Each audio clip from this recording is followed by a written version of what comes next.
डाउनफोर्थ नाम की एक मैगजीन है जो दिल्ली से छपती है, तो मैंने डाउनफोर्थ में करीब 12 साल काम किया। उसके बाद कुछ साल मैं इंडिपेंडेंटली काम कर रही थी और अलग अलग पब्लिकेशंस के लिए लिख रही थी। फिर 5 साल मैं नाउ कनेक्शन की मैनेजिंग एडिटर भी थी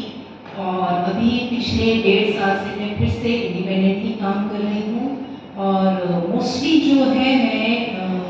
रूरल इंडिया से रिपोर्टिंग करती हूँ और एनवायरनमेंट और क्लाइमेट चेंज के इंटरसेक्शंस पे काम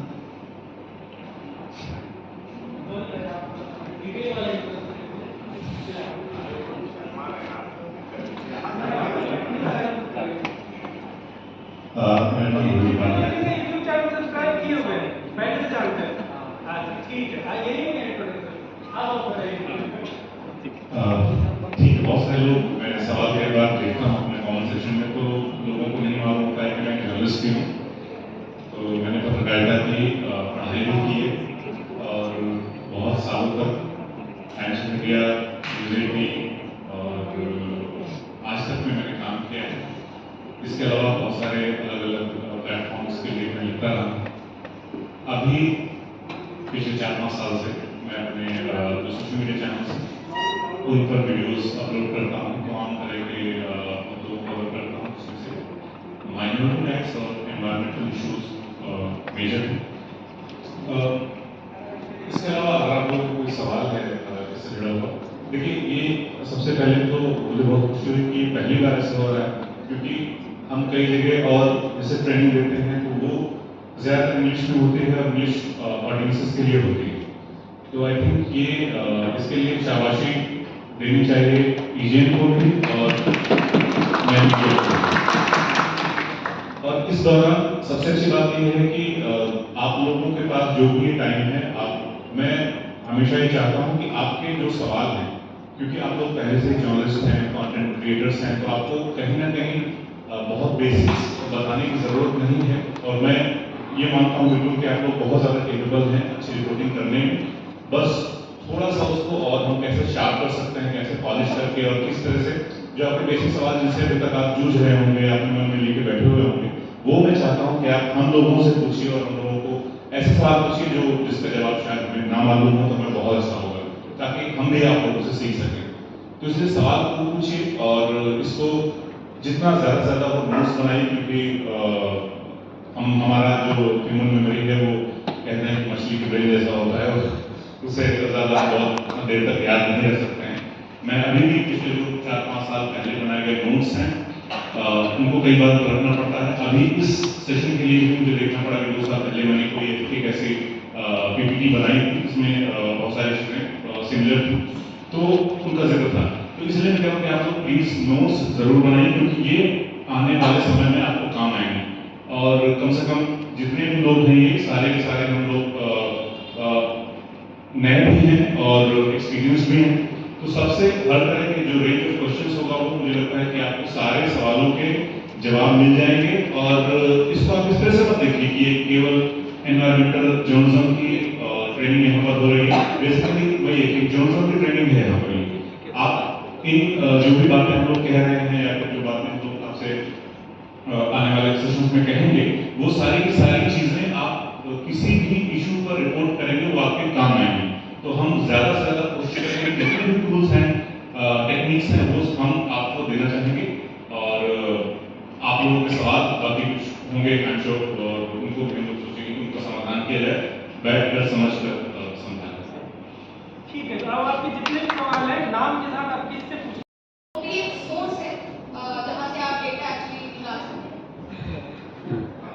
मुझे याद है पॉइंट ऐड करना चाहूँगा कि जब भी डेटा देखें तो जो सोर्स है उसका वो कितना ऑथेंटिक है, या जैसे मौसम पे कोई डेटा है तो क्या उसका सोर्स आईएमडी है जो ये डेटा कलेक्ट करती है, वो देखिए कि उन्होंने डेटा कलेक्ट कैसे किया, ये भी जरा ध्यान दें। कि इन दिनों ऐसा भी देखने को आ रहा है कि डेटा को मैनिपुलेट करके कुछ ऐसा भी हो रहा है। तो हम जर्नलिस्ट हैं तो हमारा ये काम भी रहेगा साथ साथ कि हम देखें कि सोर्स क्या उसका और क्या वो ऑथेंटिक है। और एक और चीज़ मुझे याद है, इसमें कई बार क्या होता है कि मैं भी जब डेटा को लेकर स्क्रॉल करता हूँ तो कई बार होता है कि बहुत सारे जो विश्वसनीय वेबसाइट्स हैं, जैसे जो बड़े वेबसाइट्स हैं, हालांकि अब तो खैर मुश्किल है कौन इसमें आएंगे, लेकिन कोशिश करिए कि उसका एक सिंगल स्टोरेज अगर किसी ने किया है, पहले से इन्वेस्टिगेटिव काम किया है या फिर डिटेल स्टोरी है, तो उन लोगों ने किस तरह के ऑर्गेनाइजेशन के डेटा को साइड किया है, तो उस आपको ये मालूम चल गया कि चलो ठीक है भाई इन्होंने आईएमडी का डेटा साइड किया है, तो जाहिर तौर पर कि अगर हम लिख रहे हैं तो हमारे जो स्टोरी है उसमें भी आईएमडी का डेटा हम यूज कर सकते हैं, जो लेटेस्ट वाला होगा वो हो सकता है पुराना हो जाए। ये भी बहुत आसान तरीका है आपके लिए डेटा से मतलब डील करने का।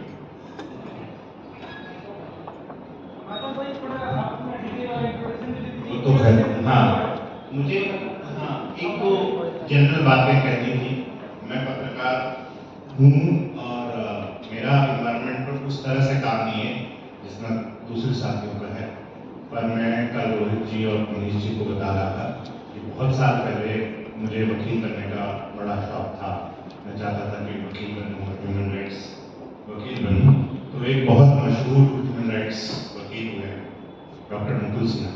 अब वो उनका निधन हो गया, वो अब नहीं है। तो मेरी उनसे बात हो रही थी, कोई 15 साल पहले की बात है। तो मैंने उनसे ये इच्छा जाहिर की कि मैं वकील बनना चाहता हूँ, बहुत अच्छा वकील बनना चाहता हूँ। तो उन्होंने एक बहुत बुनियादी बात कही कि पहले अच्छे वकील बन जाओ,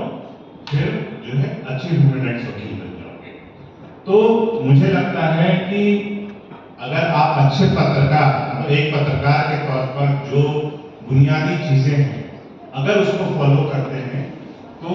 इन्वायरमेंट और डेटा जर्नलिस्ट, बिकॉज इन चीजों का बहुत हवा में खड़ा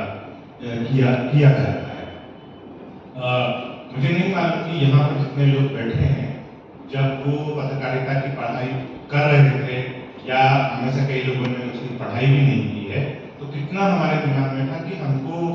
इन्वायरमेंट जर्नलिज्म ही करना है।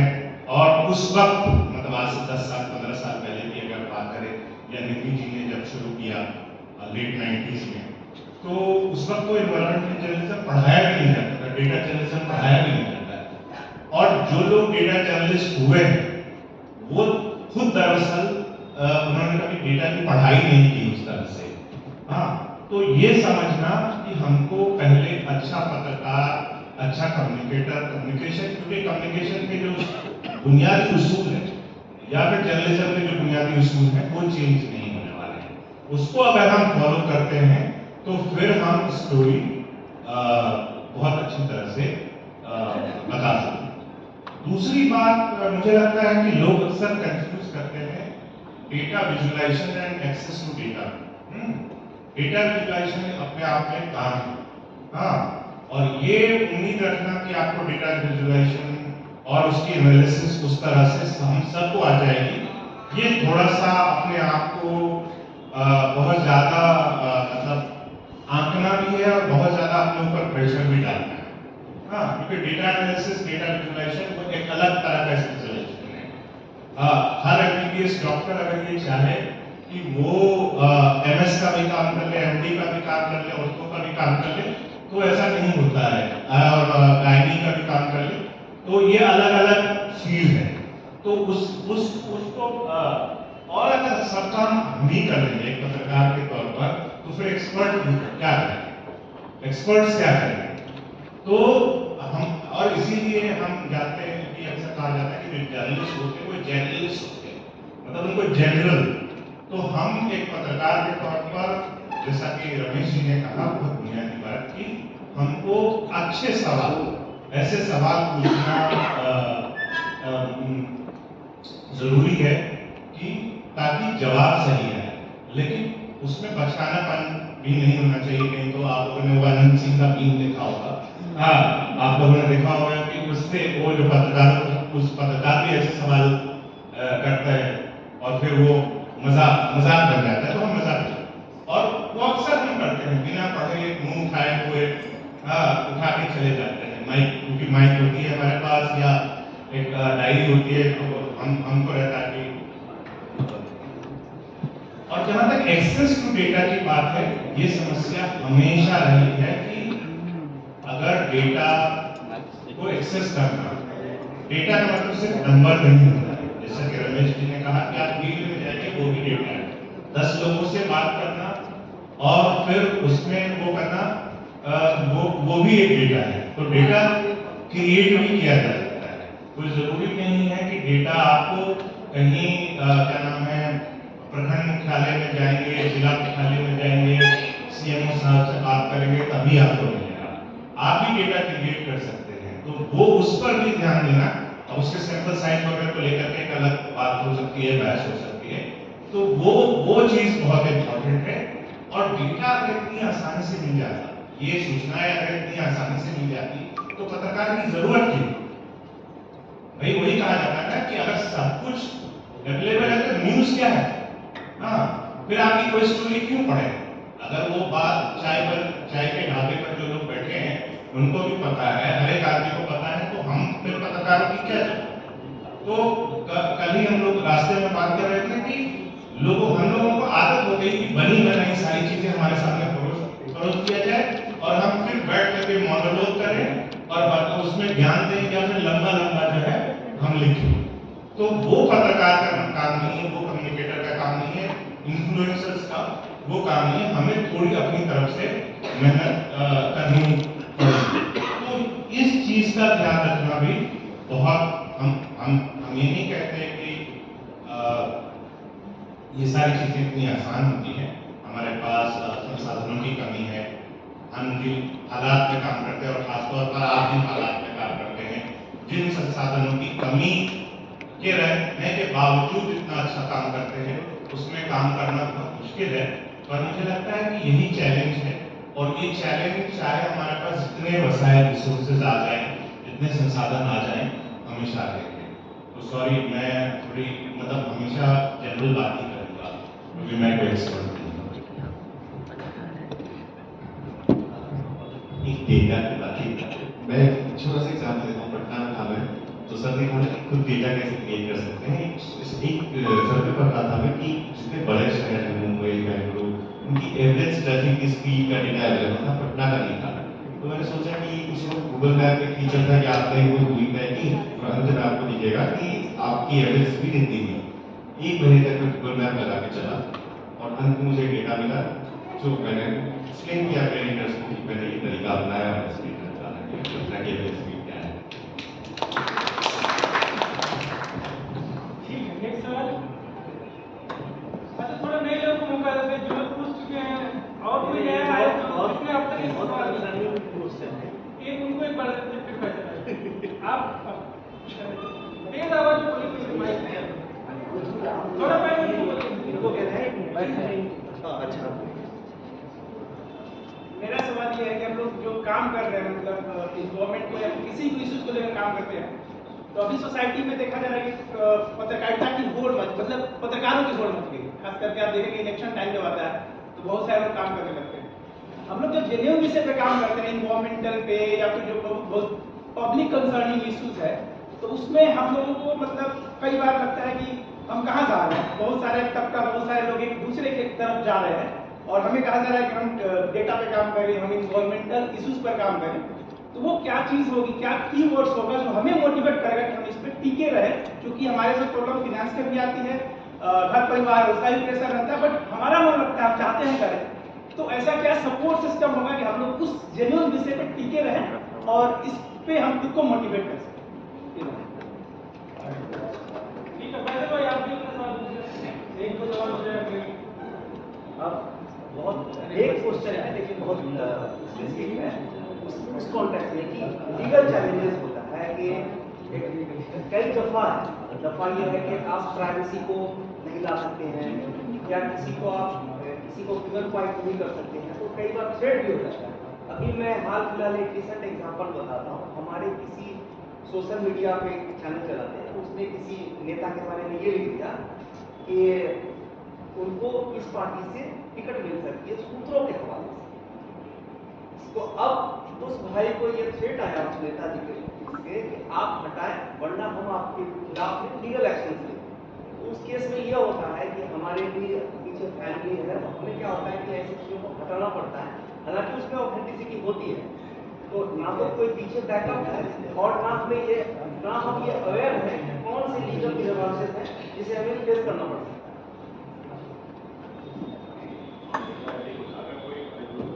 हाँ, और खास इधर जो लड़कियां हैं, आप लोगों में से कोई सवाल नहीं शामिल हुई एप्लीकेशन और बाकी जो 5 घंटे आप कोई सवाल नहीं चलिए और सर सवाल तो नहीं है, लेकिन बेसिकली मैं कहना चाहता हूं कि जो डेटा से संबंधित बातें हो रही हैं, तो डेटा कलेक्ट करना जो है लोगों को, तो मेरे ख्याल से हम लोग संबंधित विभाग में आरटीआई या सूचना के अधिकार के तहत भी डाटा निकाल सकते हैं, ऐसा कर सकते हैं।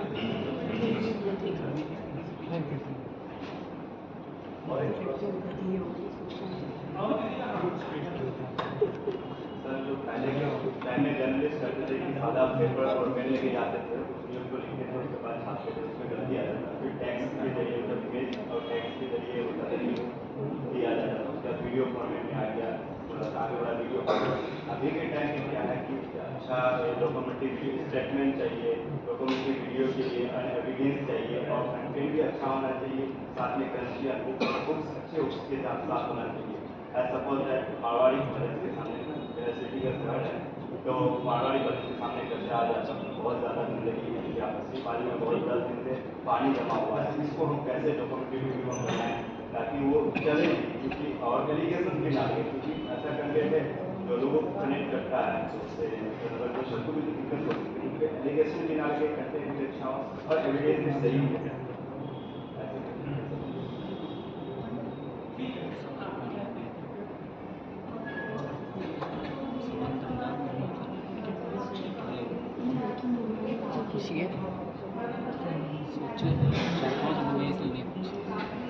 पूछेंगे इमीडिएट नहीं सोचे, लिख लिए 3 सवाल, तब फिर क्या दिक्कत है?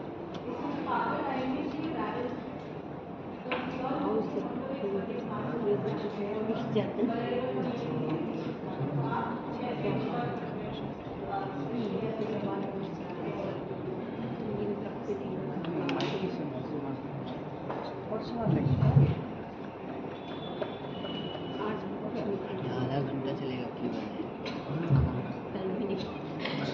जो पहला सवाल था, वो जो सवाल है वो मेरे मन में भी बहुत बार आया हुआ है कि मैं मेन स्ट्रीम में काम करता था दैनिक भास्कर में, और उस पर जो उसको एक शब्द कहते हैं ना, रौला था अपना। और इसके बाद मैं दूसरे काम, जब सीरियस काम के बारे में पता चला, मैं प्रदूषण के बारे में जानना शुरू किया, मैंने फिर क्लाइमेट चेंज को समझा। मेरा बैकग्राउंड साइंस का नहीं है, तो उसमें काफ़ी मेहनत भी करनी पड़ी, और मुझे एक बेसिक चीज़ जो समझ आई कि जर्नलिस्ट का काम है कि हम सब एक्सपर्ट नहीं हो सकते, तो हम सीखते हैं, उस वक्त हम पढ़ते हैं और फिर अच्छे सवालों के साथ जाते हैं। तो वो जो एक सवाल है, उसमें एक शब्द मुझे याद आया, मैं अपने सीनियर से भी बात करता हूँ इस बारे में। तो क्रेडिबिलिटी की बात है कि आप पसंद करेंगे कि आपको भीड़, बहुत बड़ी भीड़ जाने, या पसंद करेंगे कि आपका एक लॉन्ग टर्म, एक आपका जैसे सस्टेनेबिलिटी की बात हम करते हैं पर्यावरण में, वैसे आपकी अपना जो आपका करियर है वो भी सस्टेनेबल बढ़िया और लंबे समय तक आपकी प्राथमिकता रहे। चुनाव में तो बहुत भीड़ आएगी, बहुत नए चैनल्स आएंगे, पर अगर आपको चुनाव के बाद भी आपको रेलेवेंट रहना है और आपका नाम उस इज्जत के साथ और आपकी क्रेडिबिलिटी के साथ लिया जाए, तो उसमें ज़्यादा मजा है मेरे हिसाब से, क्योंकि मैंने अपना करियर भी उस हिसाब से, मैंने पत्रकारिता का काम करना इस तरह की पत्रकारिता करनी शुरू की, और मुझे ऐसा लगता है कि एक संतुष्टि है, और हम सब पत्रकार बनने आए हैं, और एक हमारे अंदर एक जो है एक ये है कि तो पहले हमें ये देखना पड़ेगा कि पत्रकारिता कहते क्यों है हर काम को, कि अगर किसी ने माइक लेके और कुछ भी कह रहा है और वो भी अपने आप को पत्रकार कह रहा है, तो हमें पत्रकारिता का जो बेसिक जो प्रिंसिपल है उसको याद करना पड़ेगा कि वो क्या है। वो है संतुलित काम करना और डाइवर्स व्यूज देना, जो हम सब देख रहे थे कि क्या क्या काम है पत्रकार के। तो एक तो ये बात, दूसरी बात जो थ्रेड वाली बात कही सर ने, तो मुझे उसमें बस एक बात कहनी है कि हम अपने बेसिक्स जो है जर्नलिज्म के, वो अगर नहीं भूलेंगे तो बहुत सारे थ्रेड ऐसे ही मिटिगेट हो जाएंगे, ऐसे ही खत्म हो जाएंगे। जैसे कि अगर हम बैलेंस रहेंगे, अगर हम सोर्स मेंशन करेंगे, और एक वक्त ऐसा था जर्नलिज्म में, मैं उस ट्रांजिशन को देख रहा हूँ कि सूत्रों के हवाले से खबर लिखी जाती थी, और फिर ऐसा हुआ कि हमें अब ऑथेंटिक बने रहना है कि हम सोर्स या तो मेंशन करें या तो फिर अवॉइड करें उसको, और हम एक येलो जर्नलिज्म हमने अप्लाई की है अपने कोर्स में, तो हम ये देखते हैं कि हम एक दूसरे की छवि खराब करने के लिए कुछ लिखते हैं, या फिर आजकल ब्लाइंड हो रही है खबरें, तो उसका हम शिकारी क्यों बन जाते हैं किसी के, तो हम हमारी पर्सनल दुश्मनी भी होने लगती है, थ्रेट है। और जब बात आती है कि आपने अपने बेसिक्स पत्रकारिता के ठीक रखते हैं, उसके बाद भी अगर आपको थ्रेट आ रहा है, तो फिर आप कानूनन कुछ उसकी आपने कानून का ध्यान रखा होगा लिखते हो, तो फिर आपके लिए कानूनी हेल्प भी हो सकती है। लेकिन सिर्फ अगर आपने अपने बेसिक्स ही फॉलो नहीं किया और किसी के खिलाफ कुछ लिख दिया बिना प्रूफ के, बिना सोर्स के, तो वहाँ दिक्कत आ सकती है।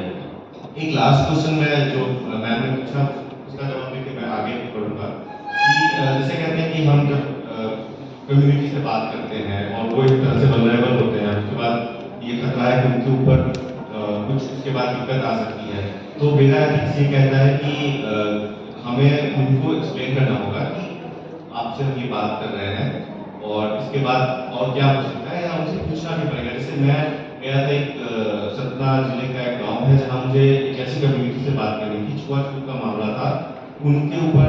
लोग उनको छुआछूत कैसे डालते, तो मैं उनसे बात कर रहा था, तो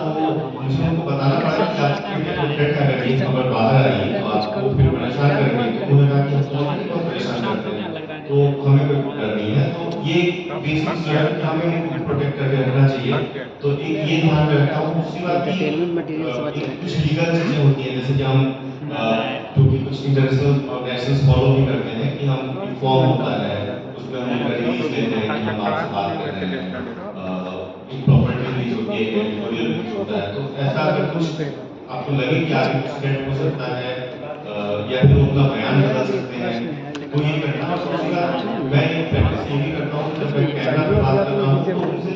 शुरू में सवाल भी किए रहे और उनसे एक बार उनका परिचय लें और उनको बताएं कि हम इस मुद्दे पे आपसे बात करना चाहते हैं, आप सहमत हैं। इसके साथ एक प्रॉब्लम भी है, ये तो लीगलिटीज है, एक प्रॉब्लम ये है कि अगर हम किसी को उसका थ्रेट बताएं और कभी कई बार जो है ना थ्रेट नहीं भी होता और उससे पूछो उनसे कि कोई थ्रेट आएगा तो उनको फिर समझ आ जाता है क्या पता कोई थ्रेट हो, तो हमें थोड़ी ज़्यादा मेहनत करनी पड़ेगी। जैसे ग्राउंड पे आजकल क्या होता है हम डीप में निकले जाते हैं और फटाफट स्टोरीज करना चाहते हैं, तो थोड़ा सा ट्राई करना पड़ेगा कि एडिटर को रिक्वेस्ट करके 4-5 दिन का रूम बने, उसके लिए रिसोर्सेज हो, और हमें क्योंकि बहुत लोग बना भी कर सकते हैं कम्युनिटी से, उनका सम्मान करें ग्राउंड पे जो लोग उनसे मिलते हैं, तो मेरे ख्याल से ये तरीका हो सकता है और चैलेंजेस तो नहीं हम उनसे नेविगेट कर सकते हैं।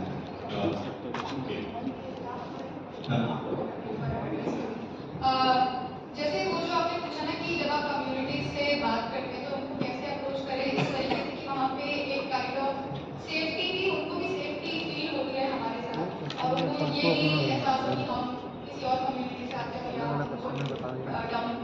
देखते हैं इस तरीके से या कुछ। उसका एक तरीका ये हो सकता है कि जब आप उनसे मिलते हैं कि कई बार क्या होता है हम जब कम्युनिटी से इंटरव्यूज करके जाते हैं, बात करके जाते हैं, तो हमारा भी इंटेंट से स्टोरी होता है बहुत, कि इसका रीजन ये भी हो सकता है कि टाइम की कमी या वगैरह चीजें, बट अगर आपका अप्रोच ज़्यादा उनको सुनना और उनकी प्रॉब्लम्स को मतलब सुनना ध्यान से और उनके इश्यूज को लिखना है, तो मेरे ख्याल में वो जो आपका इंटेंट है वो बॉडी लैंग्वेज है और जिस तरीके से आप स्टोरी को अप्रोच करते हैं उसमें भी दिख जाता है और आपको जरूरी क्या चीज़ को एग्जैक्टली कैमरा रख ले फोटो ऐसे बहुत स्पीकर का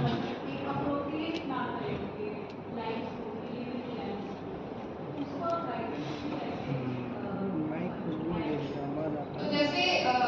जब आप उनसे बात करते हैं तो आप उनको जैसा अपने इंटेंट बताएं कि ये मेरी स्टोरी होगी और इस तरीके से हम इसको लिखेंगे, जिस तरीके से उसको अप्रोच करने वाले हैं कि हमने उनको पहले क्लियर किया, उसमें हो सकता है उनको ऑब्जेक्शन हो पहले, हो सकता है आपको बता दें कि हम नहीं चाहेंगे कि हमारा नाम आए या हमारा इसके बारे में बात वगैरह चीज़ें, वो लैंग्वेज पर बहुत डिपेंड कर जाता है कि हम किस तरीके का लैंग्वेज यूज़ कर रहे हैं उनको भी एक तरीके से इंट्रोड्यूस करने के लिए या उनके भी इश्यूज को बताने के लिए। अगर आप खुद जो लिख रहे हैं जिस तरीके से, अगर वही अप्रोच ये है कि हाँ विचार भी दिखा रहे हैं किसी की, या आप उसको खुद एक सेंसेशनलिज्म जिसको कहते हैं कि वो राइटिंग में भी होता है, कई बार आप